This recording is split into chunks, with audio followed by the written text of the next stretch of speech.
Hello students, कैसे हैं आप सब लोग। आज की वीडियो में जितने भी क्वेश्चन कराने वाला हूं पूरा का पूरा इकोनॉमिक्स, यानी कि पूरे इकोनॉमिक्स में जितने भी न्यूमेरिकल आ सकते हैं वो इससे कवर है। मैं बता दूं क्लास आपको, मैक्रो इकोनॉमिक्स से ही न्यूमेरिकल आते हैं।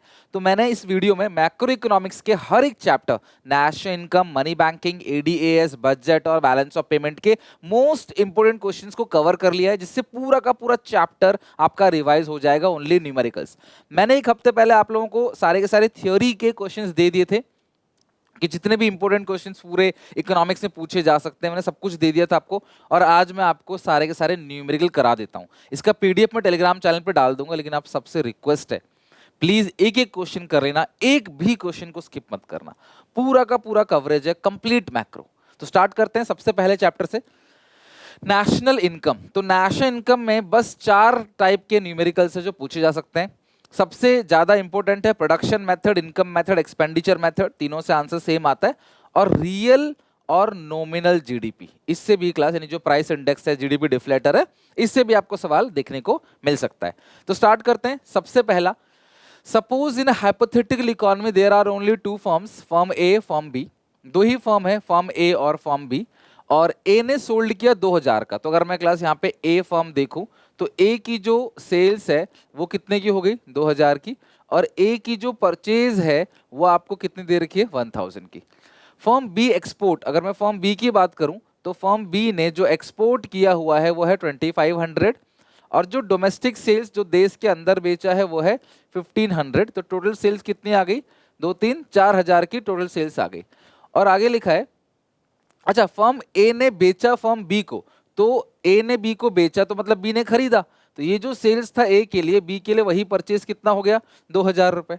ओके, तो अगर आप देखोगे जीडीपी एमपी निकाला जाएगा। जीडीपी एमपी का फॉर्मूला क्या होता है, सेल्स चेंज स्टॉक, तो इसमें है ही नहीं, फॉर्मूले में कहीं भी चेंज स्टॉक क्वेश्चन में गिवन ही नहीं है। Sales plus change stock minus करोगे इंटरमीडिएट कंजप्शन। ओके, यानी कि परचेज ऑफ रॉ मटेरियल, इसको परचेज ऑफ रॉ मटेरियल कहते हैं। तो यहां पे अगर मैं ए की बात करूं तो ए की जो सेल्स है वो कितनी है, 2000 माइनस परचेज है 1000, तो ए का आ गया कितना, 1000।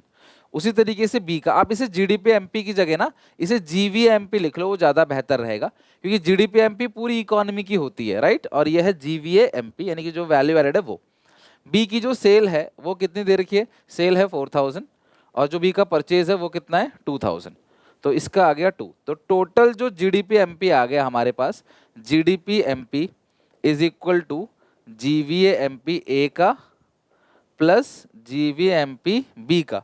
तो ए का कितना है यहाँ पे 1000, बी का कितना है 2000, टोटल कितना आ गया जीडीपी एमपी 3000। बट क्वेश्चन में पूछा क्या है आपको, एनडीपी एमपी। तो हमें गिवन क्या है, जीडीपी एमपी।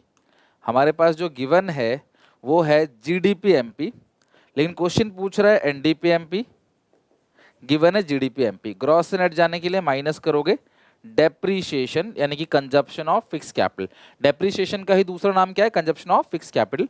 तो if consumption of fix capital is 200, तो ये हो गया 3000 माइनस करोगे 200, तो आपका आंसर जो आ गया वो आ गया 2800। ये आपका मेन आंसर हो गया। तो ऐसे क्वेश्चन जहां पे स्टेटमेंट बेस्ड क्वेश्चन है, ऐसे क्वेश्चन भी आपको एग्जामिनेशन में देखने को मिल सकते हैं। एक एक करके क्वेश्चन बना लो, अगर आपको आता है वीडियो पॉज करो और खुद सॉल्व करके देखो और आंसर मैच करो मेरे से कि आपका आंसर मैच हो रहा है कि नहीं हो रहा, right. Now coming to next question, suppose GDP, कई बार एक नंबर का भी क्वेश्चन, एक नंबर का क्वेश्चन है बहुत सिंपल सा। जीडीपी एमपी आपको दे रखा है 1500 करोड़, जीडीपी एमपी गिवन है 1500 करोड़, और net factor income from abroad, net factor 100 crore. The value of net indirect taxes, net indirect taxes दिया है 180 crore, and the national income, national income को पता है ना, एनएनपीएफसी बोलते हैं, 1050 crore. Calculate the value of depreciation, और आपको पूछा क्या है, डेप्रीशिएशन पूछा है। तो देखो यार सिंपल सा काम है, इन दोनों को कन्वर्ट कर लो। आपको गिवन क्या है, एनएनपीएफसी, गिवन क्या है एनएनपीएफसी, और निकालना क्या है जीडीपी एमपी। आप चाहो तो इसको इधर कुछ भी रख सकते हो, यानी कि एनएनपीएफसी से जीडीपी एमपी निकाल लो या जीडीपी एमपी से एनएनपीएफसी, मर्जी तुम्हारी है। तो लेकिन मैं यहाँ पे जीडीपी एमपी निकाल रहा हूँ एनएनपीएफसी की मदद से। नेट से ग्रॉस में जाने के लिए प्लस करोगे डेप्रीशिएशन, नेशनल से डोमेस्टिक में जाने के लिए माइनस करोगे NFIA, PPC में FC से MP में आने के लिए प्लस करोगे NIT। तो NNPFC आपको गिवन है, ये भी गिवन है आपको 1500, ये गिवन है 1050, प्लस डेप्रीशिएशन तो गिवन नहीं है, वो आपको निकालना है, माइनस NFIA जो कि 100 दे रखा है, प्लस NIT जो कि 80 दे रखा है। ठीक है, ये आपको 80 दे रखा है। आप सॉल्व करोगे इस सिचुएशन को और आराम से आपका डेप्रीशिएशन बैलेंसिंग फिगर निकल आएगा। तो ये हो गया 1500, इधर भेजोगे माइनस हो जाएगा 1050, ये माइनस का आ जाएगा, ये प्लस का हो जाएगा 100 और ये माइनस का हो जाएगा 80। सो यहाँ पे 470 आ गया डेप्रीशिएशन। डेप्रीशिएशन कितना आ गया? 470 करोड़। सारा आंसर करोड़ में, तो ये भी करोड़ में। तो ये 1 मार्कर क्वेश्चन है। कन्वर्जन करके कोई भी एक चीज मिसिंग हो तो आप उसे यहाँ पे आसानी से कैलकुलेट कर सकते हो। ठीक है, now coming to third question. सबसे पहले बेसिक क्वेश्चन थे, अब आते हैं full length question. On the basis of the given data estimate the value of domestic income. अब आपको यही नहीं पता होगा डोमेस्टिक इनकम कहते किसको है, तो कैसे काम चलेगा। डोमेस्टिक इनकम मतलब NDPFC और नेशनल इनकम मतलब NNPFC। तो आपको डोमेस्टिक इनकम पूछा है और इसको मैं देखूं तो हम यहाँ पे यूज करेंगे expenditure method. By using expenditure method, आप एक्सपेंडिचर मेथड को यूज करोगे। एक्सपेंडिचर मेथड से निकलेगा क्या? GDP MP। और देखो इनकम मेथड से जो निकलता है वो NDPFC निकलता है, डोमेस्टिक इनकम। आपको बोला है डोमेस्टिक इनकम, लेकिन इस क्वेश्चन में इनकम मेथड लग नहीं पाएगा। इस क्वेश्चन में जो लगेगा ना वो एक्सपेंडिचर मेथड ही लगेगा। आप फॉर्मूला जरूर लिखना पेपर में।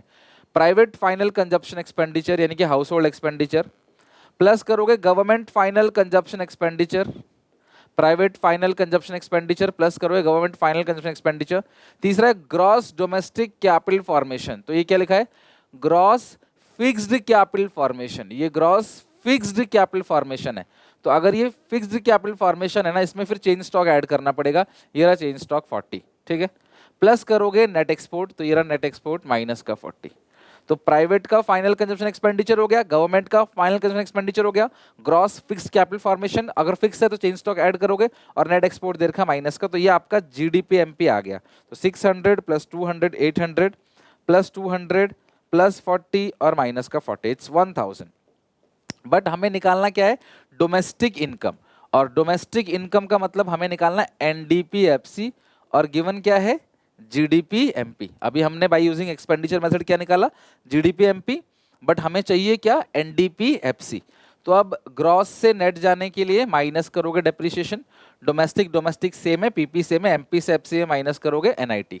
तो GDP MP जो है वो है 1000, माइनस करोगे डेप्रीशिएशन और कंजप्शन ऑफ फिक्स कैपिटल। अब डेप्रीशिएशन को ढूंढने मत लग जाना कहीं जीरो मान लो, कंजप्शन ऑफ फिक्स कैपिटल ही डेप्रीशिएशन है, माइनस नेट इनडायरेक्ट टैक्सेस।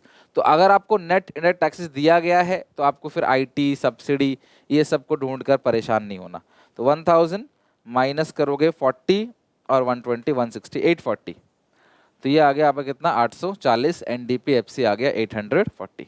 ठीक है, now moving to fourth question. काफी क्वेश्चन से आराम से तसल्ली से बनाते हैं, आराम से एक एक क्वेश्चन आप भी बनाओ, मैं भी बनाता हूं आपके साथ और अपना आंसर मैच करते हैं हम दोनों। बताना फिर मुझे ना कि कितने क्वेश्चन सही गए आपके, नेशनल इनकम में कितने, मनी बैंकिंग में, बताना मुझे। सारे बच्चे प्लीज कमेंट करना, मजा आएगा। और आप लोगों ने रिक्वेस्ट की थी इसलिए वीडियो बना रहा हूँ। और भी कोई रिक्वेस्ट है मुझे बताओ, जो आप बोलोगे उस टॉपिक पे मैं वीडियो बनाने को तैयार हूँ। लेकिन ये 1-1.5 महीना जो बचा है ना, बहुत अच्छे से मेहनत कर लो सारे बच्चे।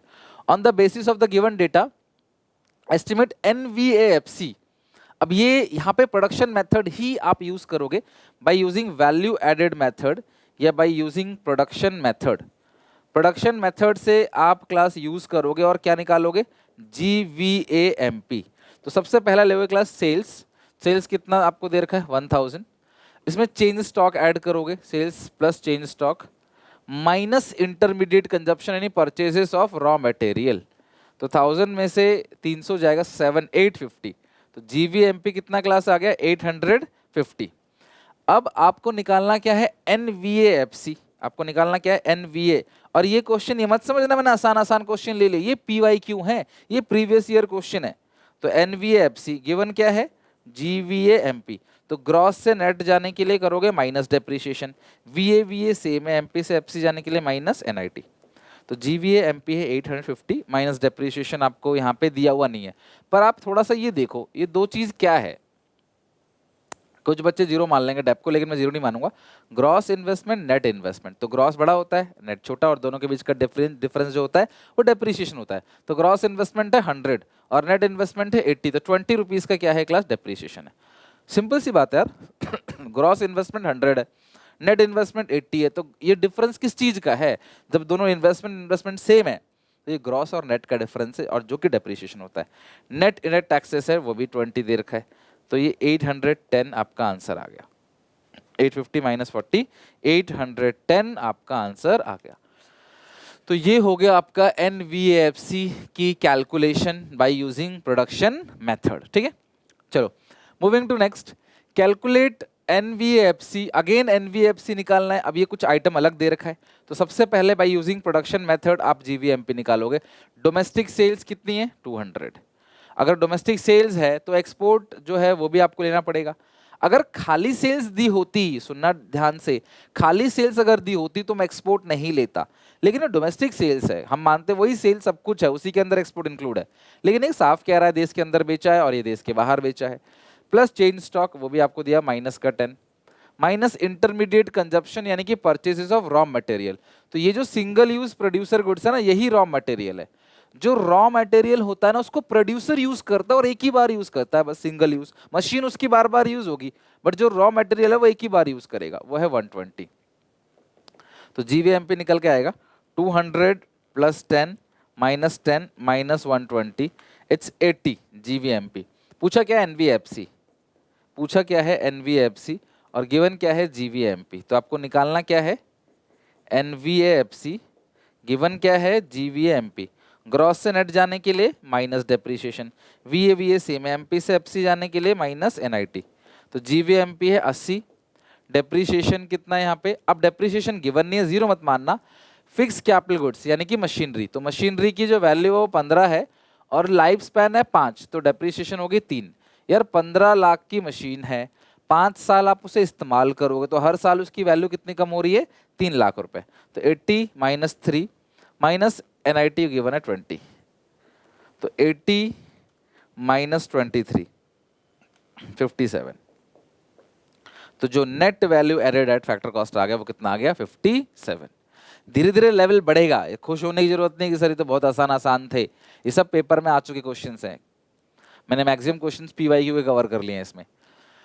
From the following data calculate the value of net indirect taxes, तो वो किसी ना किसी फॉर्मूले में आएगा।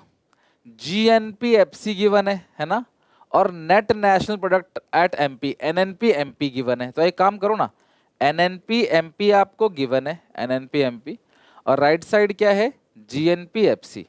ग्रॉस से नेट जाने के लिए माइनस करोगे डेप्रिसिएशन, एनएन सेम है, पीपी सेम है, एफसी से एमपी में जाने के लिए प्लस करोगे एनआईटी।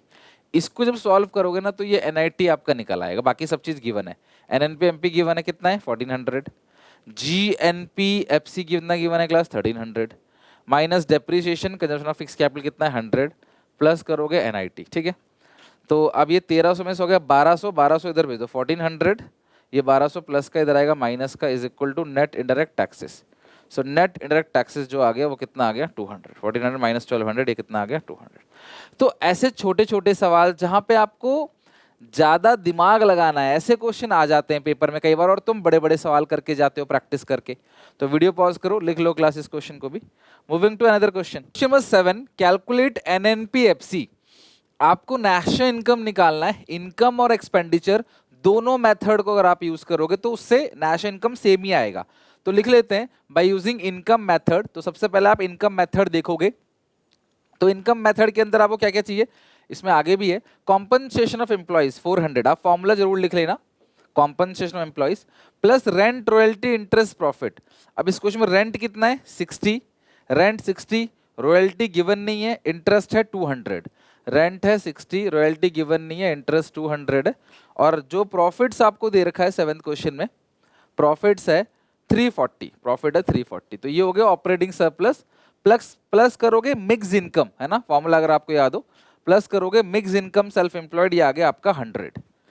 तो इन सबको ऐड करोगे आएगा एनडीपीएफसी, जो कि कितना आएगा आप एक बार ऐड करके देखो कितना आ रहा है, 460 प्लस 200 प्लस 340 प्लस 100, 1100 आ गया आपका एनडीपीएफसी। निकालना क्या है? National income. गिवन क्या है? एनडीपीएफसी। एन से एन सेम है, डोमेस्टिक से नेशनल में जाने के लिए प्लस एनएफआईए, एफसी बाकी सब चीज तो सेम ही है। 1100 plus NFIA, net factor income from abroad. Check करो, आपको दे रखा होगा नेट फैक्टर इनकम फ्रॉम, अगर 2 दिया होता ना साइन चेंज करते, जो भी साइन यहाँ होता, बट फ्रॉम अब्रॉड 50 दे रखा है और 50 हम यहाँ लिख लेंगे, तो ये आ गया 1150। तो ये बाय यूजिंग इनकम मेथड हमारा जो नेशनल इनकम आ रहा है वो आ रहा है 1150। जो भी आपको लगे ना दिक्कत, वीडियो पॉज करके लिख लेना आप आराम से, हर बच्चे को अलग टाइम लगता है लिखने के लिए, तो अपने हिसाब से देख लेना आप। सेकंड है बाय यूजिंग एक्सपेंडिचर मेथड। तो एक्सपेंडिचर मेथड से क्या निकलेगा? एक्सपेंडिचर मेथड से निकलेगा, एक्सपेंडिचर मेथड से निकलेगा जीडीपी एमपी। तो जो इनकम मेथड है, इनकम मेथड से निकलता है एनडीपीएफसी, और जो एक्सपेंडिचर मेथड है, एक्सपेंडिचर मेथड से निकलेगा जीडीपी एमपी। तो आप जीडीपी एमपी कैसे निकालोगे एक्सपेंडिचर मेथड से? सबसे पहले लोगे प्राइवेट फाइनल कंजप्शन एक्सपेंडिचर। यहां कहीं लिखा है प्राइवेट फाइनल कंजप्शन एक्सपेंडिचर? नहीं। तो आप देखो प्राइवेट फाइनल कंजप्शन एक्सपेंडिचर यानी हाउस होल्ड एक्सपेंडिचर कहीं लिखा हुआ हो, यहाँ पे ये लिखा हुआ है 900 है, तो प्राइवेट फाइनल कंजप्शन एक्सपेंडिचर है 900। गवर्नमेंट फाइनल कंजप्शन एक्सपेंडिचर दे रखा है आपको, गवर्नमेंट फाइनल कंजप्शन एक्सपेंडिचर 150, ठीक है। प्राइवेट फाइनल कंजप्शन एक्सपेंडिचर है, फिर है government final consumption expenditure 150, private final consumption expenditure है 900, गवर्नमेंट फाइनल कंजप्शन एक्सपेंडिचर है 150। तीसरा है ग्रॉस डोमेस्टिक कैपिटल फॉर्मेशन। अच्छा, अगर आप देखोगे ना इसको तो क्या लिखा है? Gross fixed capital formation. ये क्या लिखा हुआ है? Gross fixed capital formation. तो यहाँ पे लगा हुआ है क्या? फिक्स्ड। ध्यान समझना, अगर फिक्स्ड लगा हुआ है तो इसका मतलब आपको इसमें चेंज इन स्टॉक को ऐड करना पड़ेगा, ताकि ये क्या बन जाए? ग्रॉस डोमेस्टिक कैपिटल फॉर्मेशन बन जाए, ठीक है। ये फिक्स्ड है तो इसमें आपको ऐड करना पड़ेगा चेंज स्टॉक, ताकि ये क्या बन जाए? ग्रॉस डोमेस्टिक कैपिटल फॉर्मेशन बन जाए। देखो चेंज स्टॉक दे रखा है कितना? 50, तो ये है 300, ये है 50, तो 350 हो गया, ठीक है। एक सेकंड, कहाँ कर रहे थे हम? यहाँ 350, 300 प्लस 50, 350। तो सबसे पहला है प्राइवेट फाइनल कंजप्शन एक्सपेंडिचर, दूसरा है गवर्नमेंट फाइनल कंजप्शन एक्सपेंडिचर, तीसरा है ग्रॉस फिक्स्ड कैपिटल फॉर्मेशन, और प्लस क्या करोगे? Change in stock. तो ये आपने क्या करना है? सारा का सारा ऐड करना है। अब हमें लास्ट में ऐड करना है नेट एक्सपोर्ट। आप चेक करो, ये रहा नेट एक्सपोर्ट कितना है? माइनस का 50। ओ माइनस का 50 दे रखा है तो माइनस का 50 लिखेंगे। तो 900 प्लस 150 प्लस 300 प्लस 50 माइनस 50, ये आ गया 1350 जीडीपी एमपी। लेकिन तुमको जो चाहिए वो क्या चाहिए क्लास? एनएनपीएफसी। गिवन क्या है? GDP MP. तो ग्रॉस से नेट जाने के लिए माइनस डेप्रिसिएशन, डोमेस्टिक से नेशनल में जाने के लिए प्लस एनएफआईए, और एमपी से एफसी में जाने के लिए माइनस एनआईटी। तो जीडीपी एमपी कितना है? 1350। Depreciation consumption of fix capital कितना है? 50, plus net factor income from abroad कितना है? 50, माइनस नेट इनडायरेक्ट टैक्सेस, ढूंढो कितना है? ये रहा, इनडायरेक्ट टैक्सेस दे रखा है और सब्सिडी माइनस करोगे एनआईटी आएगा। तो ये 250 इनडायरेक्ट टैक्स है, सब्सिडी है 50, तो एनआईटी कितना आएगा? 250 इनडायरेक्ट टैक्स माइनस सब्सिडी 50, तो ये आ गया 200। तो 1350 माइनस का करोगे 50, प्लस का करोगे 50, तो ये आ गया आपका टोटल 1350, ये आएगा 200, है ना, ये सॉल्व करके। तो ये आएगा 1150, ये आपका आंसर आ गया 1150, 1150, ठीक है। ये हो गया एवरेज, ये 1150 आपका आंसर आ गया, ठीक है, 1150। और ये हो गया आपका क्वेश्चन पूरा का पूरा क्लियर। आप मैच करो, देखो एक्सपेंडिचर मेथड से जो आया है और इनकम मेथड से अगर आप देखोगे, इनकम मेथड से भी वही सेम आया। एक्सपेंडिचर मेथड और इनकम मेथड दोनों से आपका आंसर जो आ रहा है 1150 बिल्कुल सेम आ रहा है, ठीक है। चलो अब आगे की बात करते हैं।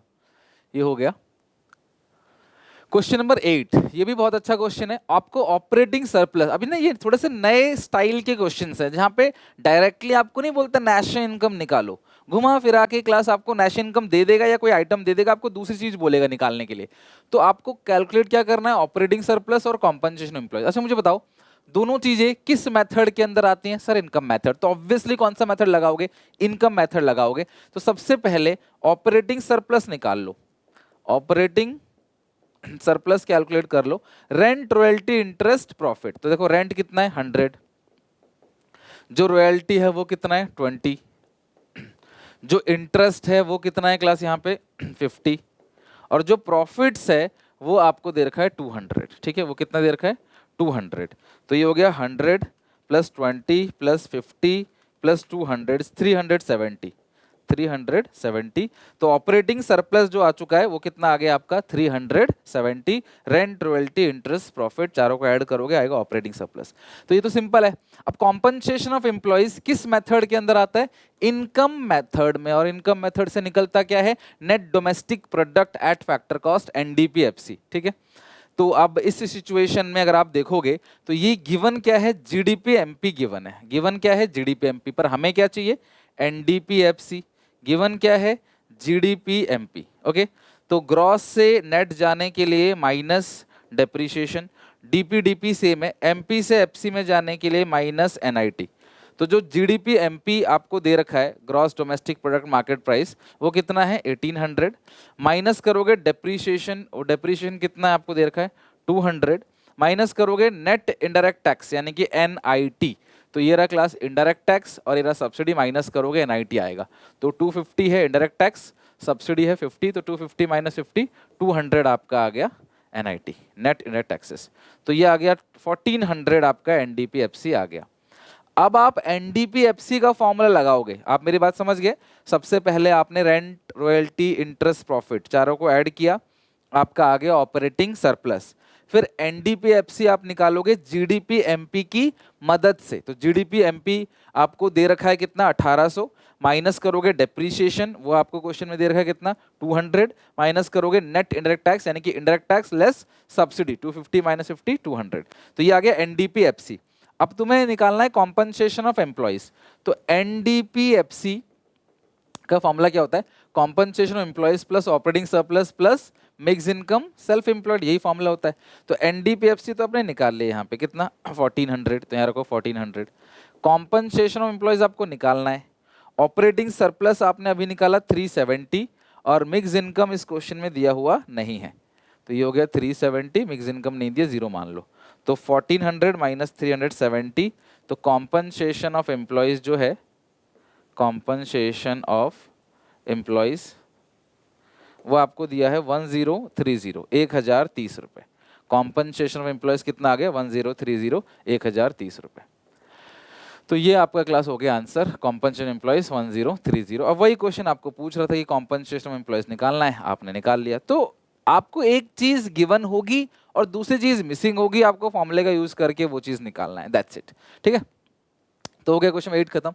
Now moving to question number 9, calculate gross fixed capital formation. अब ये किस फॉर्मूले के अंदर आता है?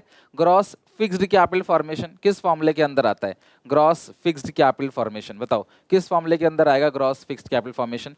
ये आता है आपका जीडीपी एमपी यानी कि एक्सपेंडिचर मेथड के अंदर आता है। तो जीडीपी एमपी आपको दे रखा है, तो जीडीपी एमपी का फॉर्मूला क्या होता है एक्सपेंडिचर मेथड में? प्राइवेट फाइनल कंजप्शन एक्सपेंडिचर, ये GDP MP. Private final consumption expenditure, government final consumption expenditure. तीसरा है ग्रॉस डोमेस्टिक कैपिटल फॉर्मेशन, वो नहीं दिया है ना, तो हम इसको ऐसे लिखेंगे gross domestic fixed capital formation plus change stock. अब मैंने पता ऐसा क्यों लिखा हुआ है, आपको यहां पे लिखना तो चाहिए gross domestic capital formation, but question क्या कह रहा है कि फिक्स निकालना है, तो फिक्स के फॉर्म में लिखेंगे तभी तो फिक्स निकलेगा। तो gross domestic fixed capital formation plus change stock. अब सॉल्व करेंगे तो ये दे रखा होगा, ये निकल आएगा आसानी से। और प्लस क्या करोगे नेट एक्सपोर्ट, तो नेट एक्सपोर्ट दे रखा है कितना यहाँ पे माइनस का 50। ओके, और चेंज स्टॉक आपको पता है क्लोजिंग माइनस ओपनिंग, तो 200 माइनस 300 माइनस का 100, तो इसको क्या लिखेंगे माइनस का 100 यानी क्लोजिंग माइनस ओपनिंग। अब इसको सॉल्व करो, ये आपका आंसर आ जाएगा सिंपली। तो ये 2500 है, ये आ गया 1500, फिर है माइनस का ये 100 हो गया, फिर माइनस का 50 1350, और plus gross domestic fixed capital formation. तो 2500 में से 1350 घटाओ, gross domestic fixed capital formation जो आ गया वो आ गया 1150। ये हो गया आपका आंसर 1150। ठीक है, 1150 आपका आंसर आ गया। चलो, तो ये हो गया क्लास आपका डन। आई होप आप लोग क्लास यहाँ तक जो है अच्छे से समझ गए कि किस तरीके से कैलकुलेशन करना है। तो आपको देखना है कि आपको पूछा क्या है और फिर वो किस फॉर्मूले में आता है, वो फॉर्मूला पुट करना है और जो चीज़ आपको पूछा है वो आपको निकाल लेना है। बाकी सारी चीज़ें इसके अलावा गिवन होंगी, ठीक है। अगर तुम यहाँ पे ग्रॉस डोमेस्टिक कैपिटल फॉर्मेशन लिखते तो तुम्हें फिर एक और फॉर्मूला लगाना पड़ता, जो भी ये आता फिर एक और फॉर्मूला लगाते, gross domestic capital formation is equal to gross domestic fixed capital formation plus change stock, तब आता मेन आंसर, ठीक है। Next, find out real GDP if nominal GDP is 225 and price index is 125। तो price index का जो formula है वो है nominal GDP upon real GDP into 100। तो प्राइस इंडेक्स है 125, नॉमिनल है 225, रियल जीडीपी आपको निकालना है, प्राइस इंडेक्स है 100, मतलब सॉरी ये 125 है इंटू 100। सॉल्व करोगे, real GDP is equal to 22500 upon 125, 22500 divide by 125, it's 180। आपका आंसर आ गया 180, ठीक है। तो इस तरीके से नेशनल इनकम के जितने भी क्वेश्चन बन सकते थे, हर एक टाइप, चाहे वैल्यू एडेड मेथड हो, चाहे स्टेटमेंट बेस्ड क्वेश्चन हो, इनकम एक्सपेंडिचर मिक्स क्वेश्चन, दोनों मेथड, हर एक टाइप क्वेश्चन यहाँ पे हमने कवर कर लिया। Moving to money and banking, बहुत ज्यादा कुछ है नहीं इसके अंदर। ये मिसिंग फिगर्स को आपने फिल करना है। तो आपको पता ना क्या है ये डिपॉजिट मल्टीप्लायर।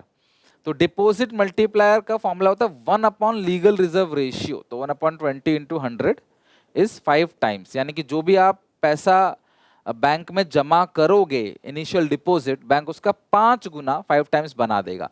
तो आपने 1000 जमा किया है ना क्लास, तो टोटल क्लास बना लेगा वो कितना, 5000, और 5000 का 80% ये आएगा 4000 और 20% कितना आएगा 1000, ठीक है। ये ध्यान रखना। दूसरी चीज ये वाला रखना आपको, ये 800 है, ये 800 है, 800 का 80% 640 और ये 160, बस और तो कुछ भरना ही नहीं है। यहाँ पे कोई क्लास देखो 1 2 3 4, बस ये 4 चीजें भरनी थी, बीच का हमें कुछ नहीं भरना, वो फिल इन द ब्लैंक नहीं है, वो ऐसे ही खाली पड़ा हुआ है, ठीक है, वो कोई फिल इन द ब्लैंक नहीं है। तो ये आपको फिल करना था, आपने कर दिया। तो आपको डिपॉजिट मल्टीप्लायर का फॉर्मूला पता होना चाहिए, 1 upon LRR into 100। Suppose in a hypothetical economy, the central bank increased the reverse reserve ratio 10% to 20%, keeping the amount of initial deposit constant at 1000 crore. The amount of total money creation would be. तो जो total money creation का amount है वो आपको पूछा गया है, कितना होगा। सुनो मेरी बात, this central bank increase the reserve ratio, पहले रिजर्व रेशियो था 10%, अब रिजर्व रेशियो कितना हो गया, अब रिजर्व रेशियो 25% हो गया, ठीक है। Keeping the amount of initial deposit constant, initial deposit कितना है, इनिशियल डिपॉजिट है 1000 करोड़ का।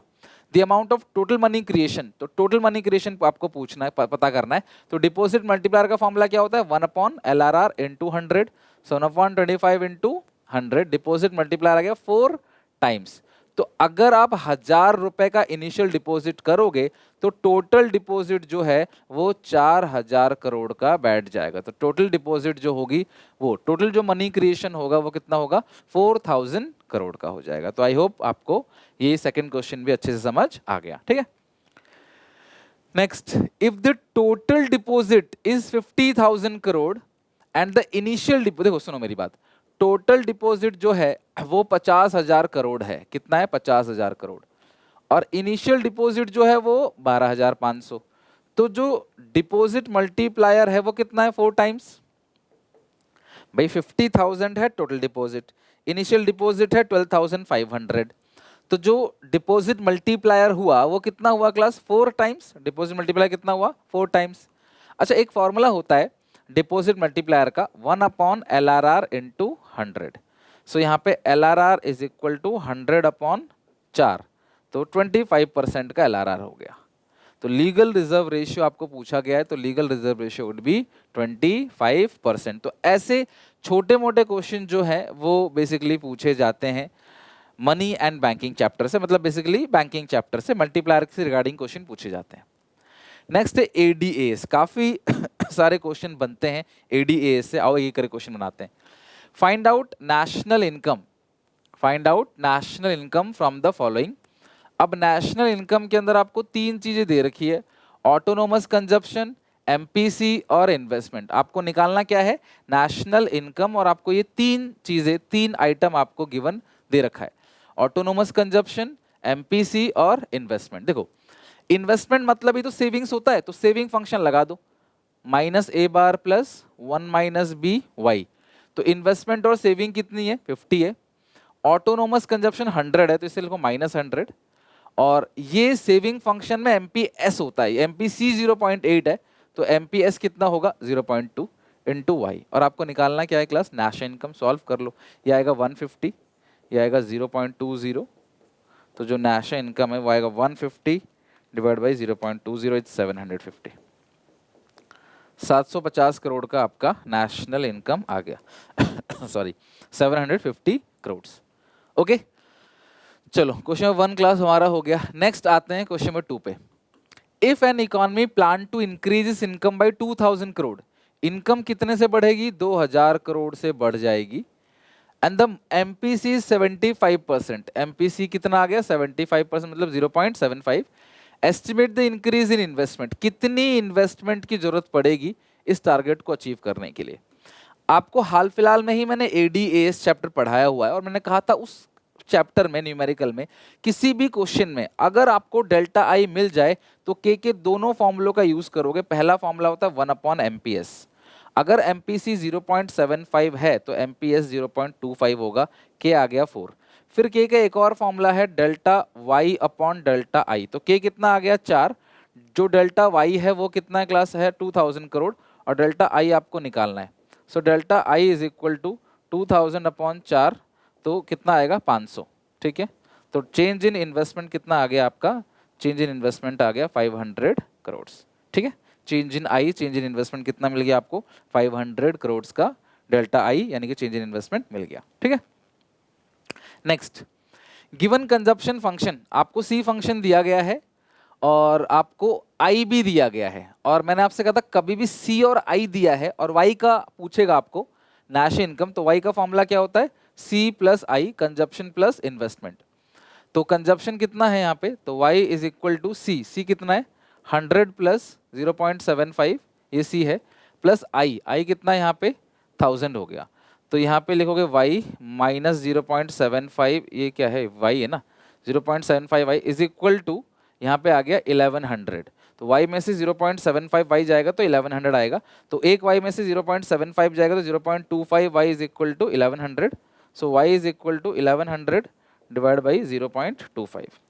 आप 1100 को 0.25 से डिवाइड दे दोगे तो नेशनल इनकम आ गया 4400 करोड़।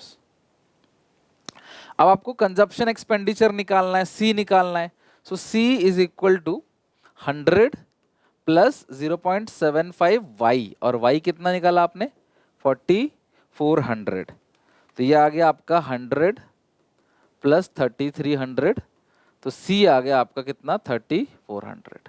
ठीक है, अब अगर इस क्वेश्चन में आपको बोलता कि इन्वेस्टमेंट मल्टीप्लायर निकालो, बोला नहीं बट बोलता, तो 1/MPS, सी फंक्शन में ये MPC है, तो MPC अगर 0.75 है तो MPS होगा 0.25, तो K कितना आ गया आपका 4। तो इन्वेस्टमेंट मल्टीप्लायर जो आ गया आपका वो कितना आ गया आपका 4 टाइम्स।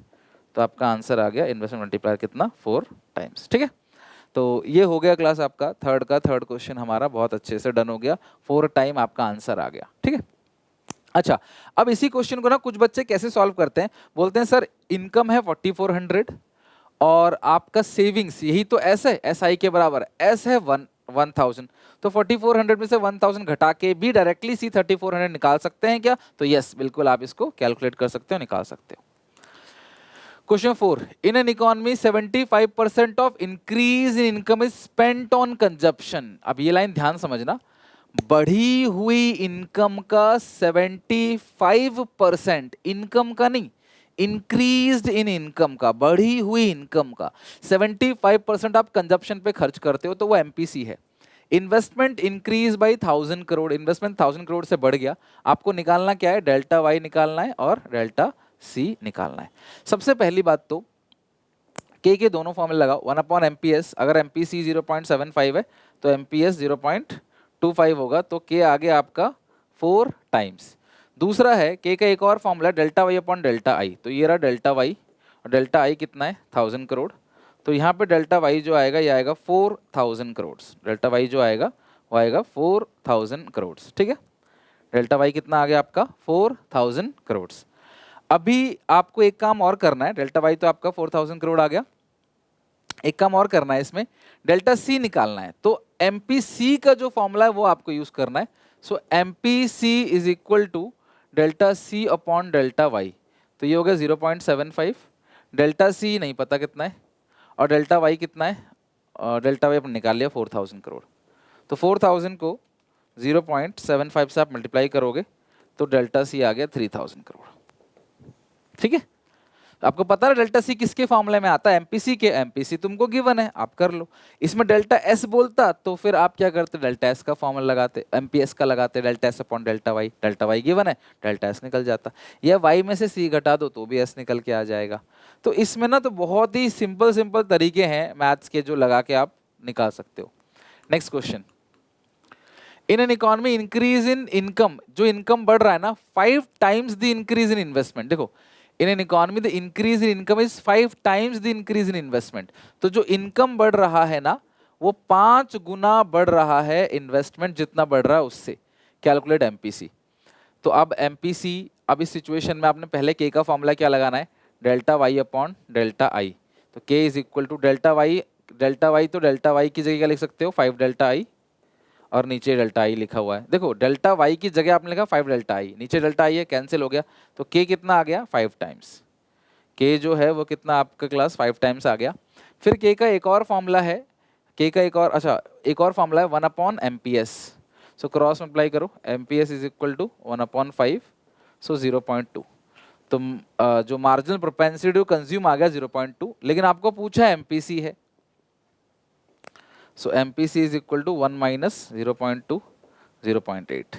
जो मार्जिनल प्रोपेंसिटी कंज्यूम आ गया वो कितना क्लास आ गया 0.8, एमपीसी 0.8। डन।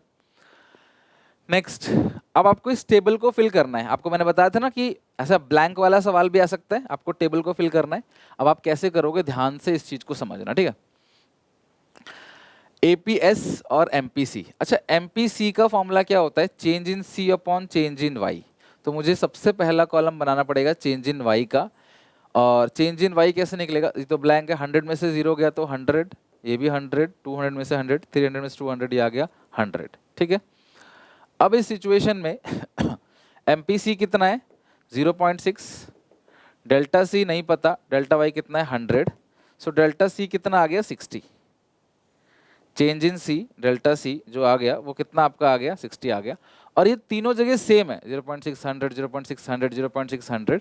तो डेल्टा सी जो आएगा यहाँ पे वो आएगा 60, 60, 60। चेंज इन कंजप्शन आ गया 60, 60, 60, चेंज इन कंजप्शन। ठीक है, अब तुम्हें चेंज इन कंजप्शन मिल गया, चेंज इन इनकम मिल गया। अब तुम्हें सी निकालना है चेंज इन कंजप्शन से। मेरी बात ध्यान समझना, चेंज इन कंजप्शन से तुमको सी निकालना पड़ेगा। अब वो सी कैसे निकालोगे, अगर इनकम 0 है, एमपीसी है एमपीसी है ब्लैंक, डेल्टा है, अगर 0 इनकम पे तुम्हारी सेविंग -90 है तो कैसे -90 हुई, क्योंकि तुमने कंजप्शन जो है वो 90 का किया है। देखो ना, y 0 है, कंजप्शन नहीं पता, सेविंग्स -90 है। सी का फॉर्मूला क्या होता है, y माइनस एस। तो y कितना है 0, s कितना है 90, माइनस के 90, तो माइनस माइनस प्लस हो गया, तो सी कितना आ गया आपका 90, तो सी आ गया 90। अब डेल्टा सी है 60 प्लस 90, 150, 150 प्लस 60, 210, 210 प्लस 60, 270। तो इससे सी निकल आया। डेल्टा सी को ऐड करते जाओगे तो सी निकल के आएगा कंजप्शन। अब तुम्हें इनकम में से कंजप्शन घटाना है, सेविंग्स आएगा। इनकम है 100, कंजप्शन है 150, तो सेविंग्स आ गया -50। इनकम है 200, ये 210 का कंजप्शन है तो -10। इनकम 300, 270, तो ये प्लस का 30। अब एपीएस निकालना है एस अपॉन वाई। तो ये रहा एस, ये रहा Y, 90 upon 0 blank, -50 upon 100 -0.5, -10 upon 200 -10 upon 200 -0.05, और ये 30 अपॉन 300, 30 डिवाइड बाई 300 0.1। ठीक है, 30 डिवाइड बाई 200 0.1। तो ये हो गया आपका पूरा का पूरा टेबल। कुछ एक्स्ट्रा आपको टेबल में कॉलम्स बनाने पड़ सकते हैं, बट जो ब्लैंक था हमें वो भरना है। एग्जामिनर यही ब्लैंक चेक करेगा, अगर इन ब्लैंक में सही है, और हर ब्लैंक के नंबर होते हैं, अगर ये ब्लैंक सही है सारे तो नंबर आपको पूरे मिलेंगे। Suppose in economy from the following data calculate investment expenditure. ये सारी चीज दे रखी है, आपको आई निकालना है। आपको पता है एस ही आई के बराबर होता है, इसका फॉर्मूला था -a bar plus 1 - b y। तो ये ऑटोनोमस कंजप्शन कितना है, माइनस का 100, और ये पूरा का पूरा एमपीएस होता है, तो एमपीसी 0.8 है तो एमपीएस 0.2 है, into Y national income 10,000 crore. तो 10,000 को आप मल्टीप्लाई करोगे 0.2 से, तो -100 प्लस 2000, ये आ गया आपका 1900 करोड़। 1900 करोड़ आपका आंसर आ गया। ठीक है, कितना आ गया, 1900 करोड़। डन। तो क्वेश्चन नंबर 7, आई होप आप लोगों का अच्छे से क्वेश्चन 7 यहाँ पे हो गया। नेक्स्ट है question number 8। Given an economy with a consumption function C दे रखा है 750 plus 0.5 Y, where C consumption, Y national income, investment 3 दे रखा है। आपको कंजप्शन निकालना है इक्विलिब्रियम लेवल पे क्या होगा। आपको आई भी दिया गया है 2300, सी दिया है, आई दिया है, तुम्हें सी की वैल्यू निकालनी है, वो भी इक्विलिब्रियम लेवल पे। तो सबसे पहले इक्विलिब्रियम लेवल ऑफ इनकम निकालना पड़ेगा, y equal to C plus I. तो 750 प्लस 0.5 वाई प्लस आई कितना है 2300, तो 750 प्लस 2300, इस y को इधर भेज दो, y minus 0.5 Y equal to 3050। तो y में से 0.5 वाई जाएगा तो क्या बचेगा, 0.5 वाई इक्वल टू 3050। तो y is equal to 3050 upon 0.5 divide by 0.5, 6100। तो जो नेशनल इनकम आ गया आपका वो कितना आ गया, 6100 का नेशनल इनकम आ गया। ठीक है, अब हमें पूछा क्या है, what would be the consumption. तो सी पूछा है, तो y की वैल्यू रख दो यहाँ पे, 750 प्लस 0.5, y कितना है 6100, y आ गया 6100, 6100 इंटू 0.5, तो c is equal to 750 plus 3050, तो ये आपका आ जाएगा 3800। 3800 आपका आंसर आ गया 3800, और 3800 जो कंजप्शन है वो इक्विलिब्रियम लेवल ऑफ इनकम पर कंजप्शन है। अब ये देखते हैं क्या है, for a hypothetical economy the government incur investment expenditure 1000 if the value of MPS falls from 2.5 to 1.0, calculate the value of increase in income delta Y आपको पूछा है due to increase in income value to MPS due to change in MPS. तो MPS से increase in income क्या होगा, मेरी बात ध्यान समझना। अभी जो एमपीएस है वो 0.10 है, और डेल्टा इन्वेस्टमेंट डेल्टा आई जो कितना है 1000 करोड़ है। क्वेश्चन कह रहा है कि इन्वेस्टमेंट 1000 करोड़ से बढ़ रही है और एमपीएस जो है फिलहाल 0.10 है, कितनी इंक्रीज होगी इनकम एमपीएस के चेंज होने से। तो कुल मिला के ना के दोनों फॉर्मूलों का यहाँ पे यूज करना है, 1 अपॉन एमपीएस, तो ये आ गया 10 टाइम्स, के आ गया 10, फिर के का एक और फॉर्मूला भी है, K equal to delta Y upon delta I. तो डेल्टा वाई हमें नहीं पता, डेल्टा आई 1000 है। 10,000 करोड़ से आपकी जो इनकम है वो बढ़ जाएगी, कितनी बढ़ जाएगी, 10,000 करोड़ से इनकम बढ़ जाएगी, क्योंकि इन्वेस्टमेंट मल्टीप्लायर है 10 टाइम्स। तो अब इनकम जो है वो 10,000 करोड़ से बढ़ जाएगा। अगर हम पहले की बात करता तो पहले 0.5 था, उससे कोई लेना देना नहीं है, अब 0.1 है, तो अब वाले हिसाब से निकालेंगे। अब का पूछ रहा है due to change in MPS, MPS के चेंज होने से इनकम कितना चेंज होगा वो पूछ रहा है। चलो नेक्स्ट आते हैं budget chapter. Government budget chapter में भी कुछ न्यूमेरिकल्स हैं, देखते हैं। On the basis of the given information calculate the value of fiscal deficit और प्राइमरी डेफिसिट। ठीक है, तो इस सिचुएशन में fiscal deficit is equal to total expenditure minus revenue receipt minus capital receipt excluding borrowings। Total expenditure जो है वो कैसे निकालेंगे, revenue expenditure plus capital expenditure. ये रहा कैपिटल एक्सपेंडिचर और रेवेन्यू एक्सपेंडिचर है ही नहीं इस क्वेश्चन में, तो एक काम करते हैं, फिर एक और फॉर्म लगाते हैं उसको निकालने के लिए। रेवेन्यू डेफिसिट, और रेवेन्यू डेफिसिट का फॉर्मूला होता है revenue expenditure minus revenue receipt. तो 30 आ गया आपका रेवेन्यू एक्सपेंडिचर। तो यहाँ पे टोटल एक्सपेंडिचर लेना है, यानी कि रेवेन्यू एक्सपेंडिचर जो कि है 30 प्लस कैपिटल एक्सपेंडिचर जो कि है 15, ये आ गया आपका total expenditure, minus revenue receipts और minus capital receipt excluding borrowings. वो इसी को बोलते हैं non debt creating capital receipt को ही क्या बोलते हैं, कैपिटल रिसीट एक्सक्लूडिंग बोरोइंग। ध्यान रखना 3 तरह की कैपिटल रिसीट्स होती हैं, recovery of loan, disinvestment, borrowings. Borrowing only debt creating है, बाकी दोनों नॉन डेट क्रिएटिंग है। तो non debt creating capital receipt जो है वो 50% है रेवेन्यू रिसीट्स के, ठीक है। कितना है? 50% ऑफ रेवेन्यू रिसीट। तो रेवेन्यू रिसीट्स आपको मिल रहा है यहाँ पे 20, इसका 50% यानी कि 10, यहाँ 10 ले लो। तो 30 प्लस 15 45 माइनस 20 माइनस 10, ये आ गया आपका 15। कितना आ गया? ये 15 आ गया। डन। तो फिस्कल डेफिसिट आ गया 15। अगला है प्राइमरी डेफिसिट। प्राइमरी डेफिसिट जिसका फॉर्मूला है fiscal deficit less interest payment, less interest payment. तो जो फिस्कल डेफिसिट है वो कितना है क्लास? 15 है, और इंटरेस्ट पेमेंट है 4, तो 15 में से 4 गया 11। तो जो सही आंसर है वो आ गया आपका 11, ठीक है। तो आई होप आपको ऐसे क्वेश्चंस बनाने में कॉन्फिडेंस आएगा अगर एग्जामिनेशन में आते हैं तो। Second question, revenue, fiscal, primary तीनों निकालना है। तो रेवेन्यू डेफिसिट तो आसान है, और फॉर्मूला जरूर लिखना, क्योंकि अगर तुम्हारा कंप्यूटेशन गलत हो जाता है बाय चांस तो फॉर्मूले के नंबर तो मिलेंगे ना, तो फॉर्मूला मस्ट है, वो जरूर लिखना है तुम्हें। तो रेवेन्यू डेफिसिट कैसे निकालोगे? रेवेन्यू एक्सपेंडिचर जो कि 100 है माइनस रेवेन्यू रिसीट्स, तो वो आपको दिख जाएगा रेवेन्यू रिसीट ये रहा 80, तो ये आ गया आपका 20। दूसरा फिस्कल डेफिसिट। तो फिस्कल डेफिसिट कैसे निकलता है? टोटल एक्सपेंडिचर, तो रेवेन्यू एक्सपेंडिचर कैपिटल एक्सपेंडिचर दोनों को जोड़ो, total expenditure minus revenue receipts minus capital receipt excluding borrowings या नेट ऑफ बोरोइंग्स, तो ये हो गया 210 माइनस 80 माइनस 95, इट्स 35। तो फिस्कल डेफिसिट कितना आ गया? 35। अगला है प्राइमरी डेफिसिट। तो fiscal deficit less interest payment, interest payment आ गया 10, 35 माइनस 10, ये कितना आ गया आपका आंसर? 25, ठीक है। कमिंग टू नेक्स्ट, अब इसमें भी तीनों ही डेफिसिट निकालना है। तो सबसे आसान इसमें है फिस्कल डेफिसिट, ऑलरेडी बोरोइंग्स दे रखा है, बोरोइंग्स ही फिस्कल डेफिसिट है, तो फिस्कल डेफिसिट को ही हम लोग क्या बोलते हैं? बोरोइंग्स बोलते हैं। और जो प्राइमरी है वो निकलेगा फिस्कल माइनस इंटरेस्ट 12। अच्छा एक चीज और, कई बार अगर आपको बजट में आपको टोटल रिसीट चाहिए और रेवेन्यू रिसीट गिवन नहीं है, तो उस सिचुएशन में टैक्स रेवेन्यू और नॉन टैक्स रेवेन्यू दोनों को ऐड करोगे ना 57, तो ये आपका रेवेन्यू रिसीट आएगा।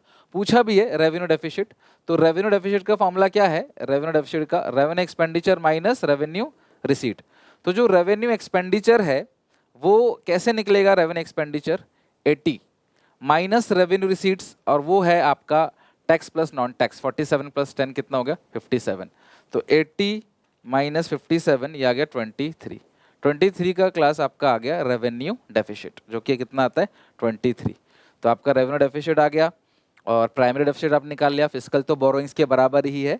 तो बजट में इसी टाइप के क्वेश्चन मोर और ओवर रहते हैं। जो मेन न्यूमेरिकल आता है वो एडीएस से और नेशनल इनकम से। तो बजट से कई बार ऐसा होता है कि आया ही नहीं, लेकिन मैं तुम्हें पूरा ही करा के भेज रहा हूँ ताकि तुम्हें एग्जामिनेशन में कोई दिक्कत ना हो।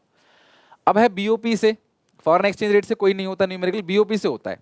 Suppose the following data presented, visible export, visible import. अगर ये विजिबल की बात कर रहा है तो ये बैलेंस ऑफ ट्रेड की बात कर रहा है, ठीक है। तो यहां पर एक्सपोर्ट से अगर आप इंपोर्ट घटाओगे तो जो बैलेंस ऑफ ट्रेड निकल कर आएगा 280 माइनस 40, 240 40, और 580 माइनस 460 या 120। तो ऑप्शन बोल रहा है, एक नंबर का सवाल है और बहुत आसान भी है ये। Improvement in balance of trade, पहले बैलेंस ऑफ ट्रेड था 40, अब बैलेंस ऑफ ट्रेड कितना है? 120, तो हाँ इंप्रूवमेंट है। ट्रेड डेफिसिट तो नहीं है ना, क्योंकि भाई एक्सपोर्ट ज्यादा है इंपोर्ट से, डेफिसिट तो नहीं है। इंप्रूवमेंट इनविजिबल तो है ही नहीं, डिटोरिएशन ऑफ बैलेंस ऑफ नहीं, तो बैलेंस ऑफ ट्रेड क्या कर रहा है? इंप्रूव कर रहा है। पहले हमारा जो विजिबल एक्सपोर्ट था वो 40, एक्सपोर्ट था 280, इंपोर्ट 240, तो पहले बैलेंस ऑफ ट्रेड हमारा 40 था, अब हमारा बैलेंस ऑफ ट्रेड जो आ रहा है 120, तो ये ए होगा, improvement in balance of trade. The following information of imaginary country, ये आपको इन्फॉर्मेशन दे रखी है, और the balance of current account will be. अच्छा, करेंट अकाउंट के अंदर क्या आता है? Export import of goods, export import of services, और यूनिलैटरल या करंट ट्रांसफर्स, ये 3 आइटम आते हैं करंट अकाउंट के अंदर। तो यहाँ पे विजिबल एक्सपोर्ट, विजिबल इंपोर्ट, तो अगर आप देखोगे विजिबल एक्सपोर्ट, विजिबल इंपोर्ट, तो एक्सपोर्ट माइनस इंपोर्ट, तो ये माइनस का 50 आ गया इन दोनों फिगर से। Invisible export minus invisible import, तो 70 में 30 गया, तो कितना क्लास आ गया? 40 आ गया। और नेट कितना है 15 आ गया। तो अगर मैं सॉल्व करूं इसको 55 और -50 तो प्लस का 5 आ गया। तो सरप्लस डेफिसिट हटा दो, प्लस का मतलब क्या विल बी सरप्लस, मतलब ऑलरेडी जो एक्सपोर्ट है वो ज्यादा है ना।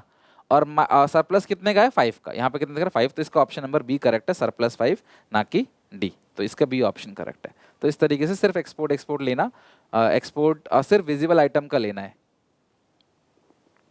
और करंट अकाउंट के अंदर जो है सॉरी करंट, अगर ये बैलेंस ऑफ ट्रेड पूछता ना तो सिर्फ विजिबल का लेते, बट ये करंट अकाउंट पूछ रहा है तो visible plus invisible plus current transfer तीनों को लेना है। तो अगर इस सिचुएशन में तुम्हें बैलेंस ऑफ ट्रेड पूछता तो बैलेंस ऑफ ट्रेड जो है वो माइनस का 50 आता, लेकिन तुमको बैलेंस ऑफ पेमेंट का करंट अकाउंट का पूछ रहा है जिसमें बैलेंस ऑफ जो विजिबल है वो भी आता है, इनविजिबल भी आता है, और यूनिलैटरल ट्रांसफर्स का तो ऑलरेडी प्लस का 15 ये हो गया, ये आ गया 70 - 30 40, और ये आ गया -50, इनको ऐड करके आ गया 5। तो सरप्लस ये हो गया सरप्लस, ये हो गया 5, और आपका आंसर आ गया ये बी। डन, ठीक है, दैट्स इट। तो फाइनली मैंने आपको आज 1 घंटे के अंदर सारे के सारे न्यूमेरिकल्स जो पूरे मैक्रो के अंदर है वो उसका एक कंप्लीट रिवीजन दे दिया। आई होप आप इस वीडियो को अपने क्लासमेट दोस्तों में शेयर करोगे मुझे मोटिवेट करने के लिए। प्लीज़ आप कमेंट करो, वीडियो को लाइक करो। मिलते हैं नेक्स्ट वीडियो में, और जो भी दिक्कत परेशानी है आप मुझे बताओ। क्लास अब 23 तारीख से रिवीजन सीरीज आने वाला है, कंप्लीट रिवीजन करेंगे हर एक टॉपिक का अच्छे से, अकाउंट, इको, बीएसटी तीनों का। फिर एक रिवीजन करेंगे before board exams, PYQ, sample paper, सब कुछ करेंगे। बस प्लीज चैनल को सब्सक्राइब कर लो, अपना सपोर्ट, अपना प्यार दिखाओ। टिल देन टेक केयर, इसे पढ़ के आना, रिवाइज करके आना। मैं और भी एग्जाम से पहले और भी क्वेश्चंस कराऊंगा, डोंट वरी। अगर आप लोग लगता है कोई चीज़ छूटी है तो वो मुझे भी पता है, मैं आपको आगे कराऊंगा। ठीक है, अभी के लिए बस इतना ही।